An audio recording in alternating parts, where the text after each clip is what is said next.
السلام عليكم ورحمة الله وبركاته. ازيكم يا حبايبي؟ عاملين ايه؟ النهاردة جايبه لكم طريقة عمل تعليقة للسقف فوق، بتتحط فوق سرير البيبي، او ممكن تعمليها كديكور. شكلها حلو وشيك، وبتتعمل بأقل الإمكانيات.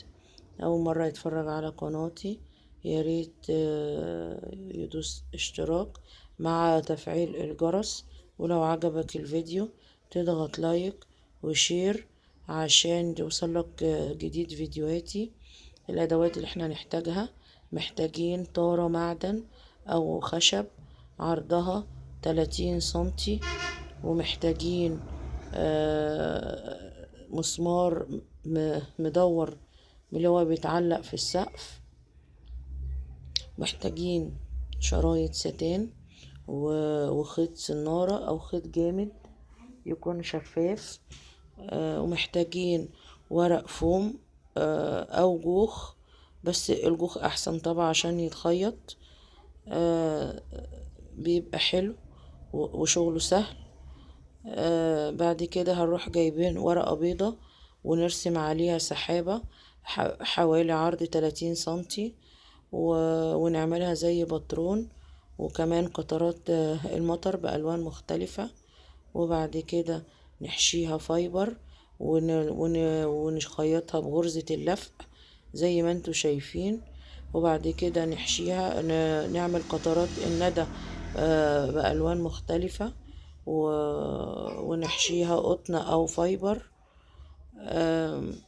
وهتبقى بالشكل ده. بعد كده هنخيطها في السحابة بخيط السنارة اللي عندنا.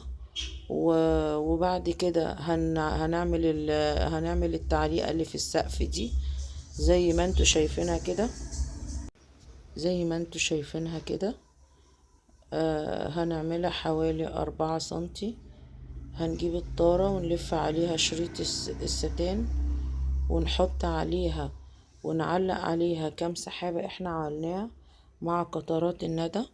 وهنيجي بقى للمنطاد، هنعمله باترون برضو زي ما انتوا شايفين.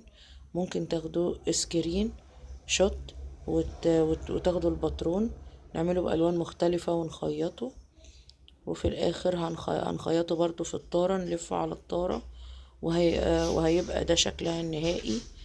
ممكن تعلقيها في اوضه البيبي، ممكن بدل السحاب ده تعملي ورد، تعملي اي حاجة تانية. شكلها حلو وشيك ومش مكلفة، تتعلق فوق سرير البيبي او في اوضه الاطفال. ويا رب الفيديو يعجبكم، والسلام عليكم ورحمة الله وبركاته.